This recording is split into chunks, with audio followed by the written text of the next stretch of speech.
हम मनुष्य स्वभाव से ही क्या चंचलित होते हैं, विचलित होते हैं, चाहे या अनचाहे। ऐसा क्यों? क्योंकि ना ये तन, ये शरीर मनुष्य का है, परंतु हमारा जो मन है उसी के द्वारा हम संचालित होते हैं।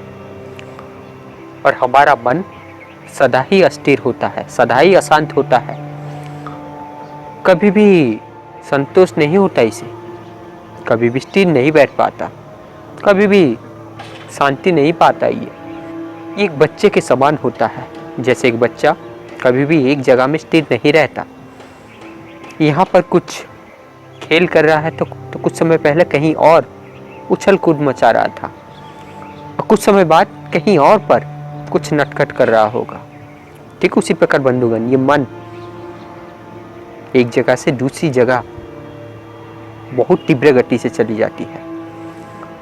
अपितु ये कहिए, इस संसार में सबसे ज्यादा तीव्र गति किसका है? वो है मन की गति। क्या मैं सही नहीं कह रहा हूँ दोस्तों? मन एक बानर के समान भी है। बानर का कार्य किस प्रकार का होता है? बानर अक्सर पेड़ में रहते हैं, वृक्ष की ऊंची शाखा में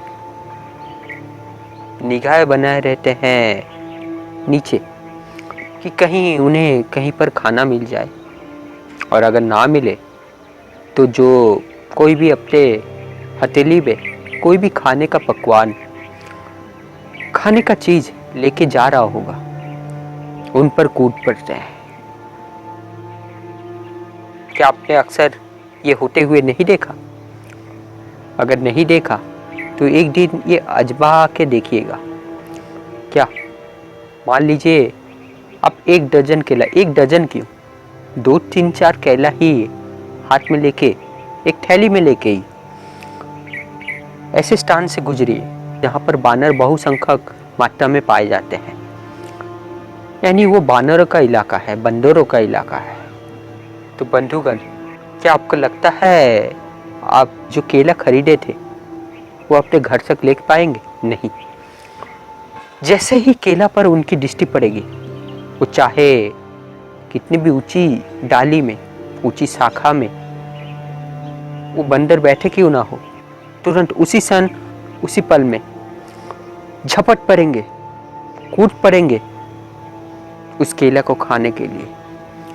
आपके चारों तरफ घेर देंगे, एक चक्रव्यूह रचना कर देंगे और आपके हाथ से केला छुड़ा लेंगे। आपका अहित नहीं करेंगे, लेकिन केला को समाप्त अवश्य कर देंगे। परंतु मैंने बानरों के विषय में क्यों कहा, और मैंने ये क्यों कहा कि बानर पेड़ के चाहे ऊंची से ऊंची शाखा में क्यों ना बैठे हो, तभी वो झपट्टा मार बैठते हैं जब भी खाने का पकवान देखते हैं, यानी खाने का कोई भी चीज़ देखते हैं। मैं तो मन का बात कह रहा था। ऐसा इसलिए कहा क्योंकि मन बच्चा भी है, और मन का स्वभाव क्या इस बानर, इस बंदर के समान भी है। क्या मैं सही नहीं कह रहा हूँ? मन जिस और जाता है कुछ और उछल कूद मचा देते हैं, या फिर यूं कहे जैसे बानर एक शाखा से दूसरी शाखा पर कूदकर आ जाता है, ठीक उसी प्रकार ये मन एक विषय से दूसरे विषय में कूदने में एक पल भी नहीं लगाता। आप ही सोचिए ना, आप अभी मान लीजिए दिल्ली में है, अगर मैं कहूँ आपको आगरा जाने में कितना समय लगेगा? आप कहेंगे अगर सब कुछ सही रहा तो 4-5 घंटा तो लग ही जाएगा। परंतु मैं अगर कहूँ एक भी सेकेंड नहीं लगेगा। आप कहेंगे ये कैसे हो सकता है, ये तो असंभव है। जी हाँ, बिल्कुल संभव है। लेकिन उससे पहले ये कहिए कि वास्तव में हम उपस्थिति किसको मानते हैं? जहाँ हमारा शारीरिक शरीर उपस्थित होता है, या फिर जहाँ पर हमारा मन उपस्थित होता है? वास्तव में जहाँ पर हमारा मन उपस्थित होता है वहीं पर हम पूर्ण रूप से उपस्थित होते हैं। शारीरिक शरीर जहाँ पर है वहाँ पर मन है, ऐसा संभव भी है, असंभव भी है। इसको प्रमाणित नहीं किया जा सकता। और जहाँ पर शरीर है वहाँ पर अगर मन भी है तो वो तो सबसे सही स्थिति है। परंतु बाध्यता बस सिर्फ हमारा देह, हमारा शरीर वहाँ पर है, परंतु हमारा मन किसी और जगह में टिका हुआ है, किसी और जगह पर हमारा मन लगा हुआ है। यानी मन किसी और जगह पर एकाग्रता के साथ ध्यान कर रहा है। तो वास्तव में हम उपस्थिति वहीं पर है, यहाँ पर नहीं। ये शारीरिक देह तो मिट्टी में मिलने वाला है, ये जड़ वस्तु है। तो आशा करता हूँ यहाँ तक समझ में आया होगा कि मन जहाँ पर होता है हम वास्तव में वहीं पर ही उपस्थित होते हैं।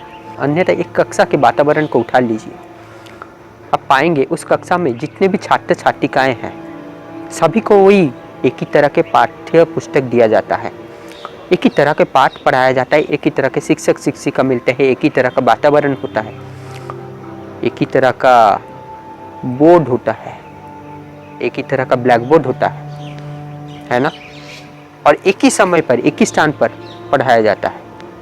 परंतु जब वार्षिक फल आता है, जब उनका परीक्षण किया जाता है, तब क्या परीक्षा में सभी लोग उत्तीर्ण हो पाते हैं? और जितना भी लोग उत्तीर्ण हुए हैं उन उत्तीर्ण हुए प्रतिभाशाली छात्र छात्री में कुछ लोग टॉपर भी होते हैं, यानी कुछ लोग उच्च तालिका में आते हैं, कुछ औसत दर्जे में, और कुछ छात्र छात्रिका ऐसे होते हैं जो उत्तीर्ण नहीं हो सके, यानी जो फेल हो चुके हैं। उन्हें पुनः और एक बार पढ़कर परीक्षा देना होता है उत्तीर्ण होने के लिए। ऐसा क्यों होता है? ऐसा इसलिए होता है जो मैंने कहा कि उनका शारीरिक शरीर तो वहीं पर होता है, परंतु उनका जो मानसिक शरीर है, जो मन है, वहीं पर नहीं होता। किसी का खेल कूद में होता है, किसी का विभिन्न तरह के मनोरंजन विषय में होता है, और किसी का किसी और में, किसी का किसी और में। बहुत आयाम हो सकता है। क्या मैं सही नहीं कह रहा हूँ? जरा सोचिए। ऐसे ही खामोखा मत मान लीजिए कि मैं जो कह रहा हूँ वो सही है। अंधविश्वास मत रखिए, थोड़ा चिंतन कीजिए, मनन कीजिए, तभी जाकर मेरे बात को मानिए या ना मानिए, ये आपके ऊपर निर्भर करता है। देखिए, मेरे पास जितना भी बोध है मैं उसी के अनुसार जो सही चीज़ है आपके सामने प्रस्तुत कर देता हूँ। परीक्षा में उत्तीर्ण होने वाले छात्र छात्री वो लोग हैं जिनका मन पढ़ाई में लगा होता है। इसीलिए आप जब उन्हें जो पाठ पढ़ाया गया है वो पूछेंगे, बोलेंगे कि वो बोलो जो आपके शिक्षक शिक्षिका ने बोला है, थोड़ा समझाइए, वो तुरंत ही बोल देंगे, तुरंत ही समझा देंगे। परंतु वहीं पर जिनका मन कहीं और था, भले ही वो शारीरिक रूप में कक्षा में उपस्थित थे, वो कह नहीं पाएंगे, फलस्वरूप वो पीछे रह जाते हैं और परीक्षा में अच्छा अंक नहीं ला पाते, ना ही उस बात को दूसरों को समझा पाते हैं। तो जहाँ मन होता है वहीं हम होते हैं। लेकिन इतना सब विषय मैंने कहा कि इतना सब विषय इसलिए कहा कि उन्हें कुछ भी कहने से पहले पृष्ठभूमि बनाना होता है। देखिए, मैं यहाँ पर कोई भी मोटिवेशन लेक्चर देने नहीं आया। जो सही बात है, बोध आधारित है, ज्ञान युक्त है, वही कह रहा हूँ। और जहाँ मोटिवेशन होता है वहाँ पर तो भीड़ अक्सर ही चली जाती है। हाँ, आज का ट्रेंड कैसा है? जो नकारात्मकता का सूचक है, चाहे वो वीडियो के माध्यम हो, मैसेज के माध्यम में हो, वो आज ट्रेंड बन चुका है, उसी का ही ज़्यादा प्रचार हो रहा है। और मैं तो सकारात्मक बातें कह रहा हूँ, जो सही चीज़ है वही कह रहा हूँ। ये संसार लक्ष्य नहीं होना चाहिए, संसार साधन होना चाहिए। जैसे सभी उपकरण बनाने के पीछे एक न एक उद्देश्य होता है, ठीक उसी प्रकार मनुष्य का शरीर भी एक प्रकार का उपकरण है। तो इसे बनाने के पीछे कुछ न कुछ उद्देश्य होगा, कुछ न कुछ लक्ष्य होगा। क्या आपने वो जाना है? क्या आपने स्वयं अपने आप को पूछा है कि हम इस संसार में आए क्यों? नहीं पूछा। दूसरी बात, जो संसारी मनुष्य होगा वो तो पहले से ही एक स्टीरियोटाइप आइडिया गढ़ के रखा है अपने मन मस्तिष्क में। क्या कि जो भी ऐसे बात कर रहा है कि हम संसार में आए क्यों, या फिर यूं कहे जो भी सच्चा ज्ञान दे रहा है, आत्मा, परमात्मा, काल, वेदांत का ज्ञान कह रहा है, मतलब वो बैरागी हो गया, त्यागी हो गया, सब कुछ छोड़ दिया है वो। क्यों ऐसा हुआ है? क्योंकि ना आज ऐसा बन गया है। जो सही मनुष्य है, सत्यनिष्ठ मनुष्य है, जब उनका ही अभाव हो जाता है तब इस संसार में पाखंड, दुराचार, जो गलत व्यवहार होता है, जो गलत दृष्टिकोण होता है, उसका प्रसार होता रहता है। जो भगवान राम थे, जो भगवान कृष्ण थे, अर्जुन कहिए या फिर हमारे जितने भी इतिहास के योद्धा, मान लीजिए महाराणा प्रताप, उस भी तो इसी ज्ञान का बात कर रहे थे। तो क्या वो लोग सब कुछ छोड़ दिए थे, सब कुछ त्याग दिए थे? नहीं। और इन्हीं का ही अभाव हो गया। क्या? जो सही ज्ञान लेकर आगे बढ़े, राष्ट्र के लिए कुछ काम करे, चाहे वो वैश्य के रूप में हो, सत्य के रूप में हो, ब्राह्मण के रूप में हो, यानी सच्चा ज्ञान लेकर आगे बढ़ना है, सही जीवन जीना है। परंतु ये सब तो नहीं। इसका स्थान कौन लिया है? इसका स्थान वो लिया है जिसका आसुरी हृदय है, राक्षसी मानसिकता है। ज्यादातर ये कहे कि पाश्चात्य से अनुप्राणित मनुष्य देश में आदर्श के स्थान पर है। देखिए, सही ज्ञान, सही चीज कहीं से भी मिले, चाहे वो देसी हो या विदेशी, अपना लेना चाहिए, परंतु उसको विवेकपूर्वक, ज्ञानपूर्वक उपयोग में लेना चाहिए। न कि विदेशी है इसीलिए वो सही हो गया, नहीं। और ना कि देसी है वो सदा सही था, आज भी सही है, या फिर सदा पिछड़ा हुआ था इसका मतलब पिछड़ा हुआ है, नहीं। अपना विवेक, ज्ञान, बोध लगाइए। आशा करता हूँ समझ पा रहे होंगे। हमारे जो योद्धा थे, जो पुराने योद्धा कहिए, जैसे अर्जुन, कर्ण, वो अलग बात है, कर्ण गलत पक्ष में था। इन सबके पास सही ज्ञान था, सही बोध था। तो ये सब आगे आकर जैसे कार्य कर रहे थे, उसी तरह अगर सही मनुष्य आकर कार्य करे, कार्य कैसा? सही कार्य, जिससे धर्म में वृद्धि होता हो, सत्य का झलक दिखता हो, तभी जाकर राष्ट्र का वास्तविक समृद्धि होगा, सबको सही आदर्श मिलेगा। और गलत रास्ता में, चाहे वो पढ़ा लिखा हो, शिक्षित हो, ज्ञानी हो, किसी को भी जाना नहीं चाहिए। आपके पास बहुत अच्छा ज्ञान हुआ, आप जाके अधर्म को सहायता देने लगे, नहीं, ये गलत है, जैसे कर्ण और दुर्योधन में था। तो बंधुगण, जैसे जैसे समय आगे बढ़ता गया, विदेशियों ने हम पर आक्रमण करते गए, हमें गुलाम बनाते गए, यानी कहे गुलामी की रेखा बढ़ती गई, गुलामी की गंभीरता और अधिक गंभीर होने लगी। तब फिर जब धीरे धीरे हमारे वीर योद्धा की मात्रा में कमी होने लगी, सही सत्यनिष्ठ मनुष्य की मात्रा में कमी होने लगी, उसके साथ साथ हमारा जो ज्ञान था, जो ज्ञान परंपरा था, जो शिक्षा व्यवस्था था, तो उसमें भी पतन आने लगा। या तो उसे तोड़ा गया, या तो उसे विकृत करा गया, या तो फिर उसे परिवर्तित कर दिया गया। आज जो हम पढ़ाई कर रहे हैं वो मैकेले एजुकेशन पद्धति है, ब्रिटिशर्स ने बनाया था अपने हित के लिए। वो चाहते थे हम भारतीय उनके नौकर बने, उनके मालिक नहीं। और उसी के अनुसार उन्होंने ये शिक्षण व्यवस्था को आगे बढ़ाने का मानसिकता रखा था, और आज वही चल रहा है। उनकी जो शिक्षण व्यवस्था थी उसमें जो साइंटिफिक सोच थी वो तो बढ़ गई, इसीलिए हमने टेक्नोलॉजी पे बहुत सारे एडवांसमेंट किया है, परंतु जिनको शिक्षा नहीं मिला वो तो पशु पक्षी के भांति जीवन तब भी बिता रहे थे, आज भी बिता रहे हैं। और जिनको शिक्षा मिला जिन्हें आप आदर्श मान रहे हैं, वो भी कैसे? भोगी की तरह। वो भोगी बन चुके हैं, आदर्श होने के काबिल नहीं। लंका राज में भी शिक्षा मिल रहा था, परंतु कैसे शिक्षा? असुर राक्षस होने की, राम बनने की नहीं।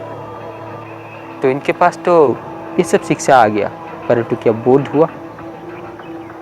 जो सच्चाई का ज्ञान होता है, जो वेदांत ज्ञान होता है, वो नहीं हुआ। हम पशु पक्षी की तरह जड़ केंद्रित से भोग करते रहे क्या? शरीर मिला है, भोग अवश्य करेंगे, परंतु कैसा भोग? त्याग पूर्वक भोग।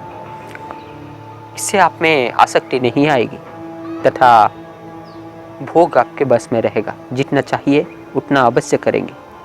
संसार है मतलब भोग है, भोग के बिना रह नहीं सकते। परंतु एक चीज याद रखिएगा, जो भोगी होता है वही रोगी होता है। वास्तव में क्या आप भोग करते हैं, या फिर यूं कहिए भोग आपका भोग करता है?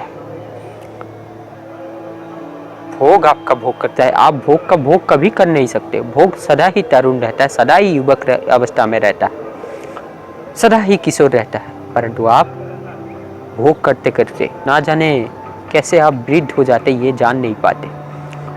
और जब ऐसी अवस्था आ जाती है, एक दिन आप किशोर थे, आज वृद्ध हो चुके हैं, तो वो भोग की संस्कार तो भीतर पड़ा रहा, परंतु भोग करने वाली इंद्रियां शिथिल हो चुकी हैं, उनमें उतना बल नहीं। आपके शरीर में उतना बल नहीं, शरीर दुर्बल पड़ चुका है। तो कहने की जरूरत नहीं, पीड़ा, कष्ट, शोक, वेदना, दुखमय हो जाएगा आपका संपूर्ण जीवन। आईसीयू होगा आपका घर। क्या मैं सही नहीं कह रहा हूँ? हॉस्पिटल हो जाएगा आपका तीर्थ स्थान। क्या ये नहीं हो रहा है आज? और जिसका मन अपने बस में नहीं है, वो संपत्ति के पीछे दौड़ता रहता है, चाहे वो धन हो, गाड़ी बंगला, कुछ भी हो। याद रखिएगा बंधुगण, ये संसार उस अस्थायी पुल के समान है, जो एक बड़ी नदी के ऊपर एक ऐसे पुल बना रहे हैं जो कभी भी गिर सकता है। तनिक मात्र देरी नहीं लगेगी उसे गिरने में, अगर एक भयानक तूफान आया तो क्या ऐसे पुल में महंगे मकान बनाना चाहिए? आप ही पूछिए। नहीं, कभी भी नहीं। जितना आवश्यकता है उतना बनाइए। लेकिन अब तो लोगों को दिखाने के लिए, ताकि आपका रुतबा बढ़े, आप लोगों को ये कह सकते हैं, देखो मैं कितना धनी हूँ, कितना शक्तिशाली हूँ। तो अगर आपको एक महला मकान चाहिए, आप वहाँ पर 10 महला मकान कर देंगे। अगर आपको 2 घर चाहिए था, आप वहाँ पर 200 घर निर्माण कर देंगे। इसे कहते हैं पैसे की बर्बादी, इसे कहते हैं मूर्खता। भले ही आप लोगों के सामने तो ये साबित कर दे आप बहुत धनी है, उससे क्या लाभ? इसी चीज पर विद्वान लोग, ज्ञानी मनुष्य हंसते रहते हैं, परंतु आप क्या समझेंगे? वास्तव में उच्च चीज को उच्च मनुष्य ही समझ सकता है। कहने का तात्पर्य, जिसका चेतना का स्तर जिस स्तर का होता है, वो उसी चेतना के स्तर के ज्ञान को, बोध को समझ सकता है, उसके ऊपर की चेतना के स्तर को नहीं समझ सकता। पीएचडी का पाठ सिर्फ पीएचडी वाला ही समझ सकता है, कक्षा 1, 2 या फिर 5वीं 6ठी के छात्र छात्री नहीं। परंतु वो समझ तो नहीं सकते। क्या करते हैं वो? दोषारोप कर देते हैं उच्च पीएचडी वाले इंसान पर कि वो गलत है, वो पागल है, वो समझा नहीं सकता, उसका ज्ञान मिथ्या है, और अपमान करने में पीछे नहीं हटते। क्या मैं सही नहीं कह रहा हूँ दोस्तों? मनुष्य चेतना से ऊपर उठता है, अन्यथा ये शरीर से ऊपर उठने से क्या लाभ? ये तो मिट्टी का संपत्ति है और मिट्टी में ही मिलना है। आपका संपत्ति क्या है जो आपसे छीन नहीं सकता? वो है आपका ज्ञान, आपका बोध, आपका बुद्धि। आपका अंतःकरण, आपका संस्कार, आपका कर्म, और इसी को ही आत्मिक संपत्ति कहते हैं। और आत्मिक संपत्ति ही सब कुछ होता है। धैर्य आत्मिक संपत्ति है। काम, क्रोध, लोभ, मोह, मद, मात्सर्य,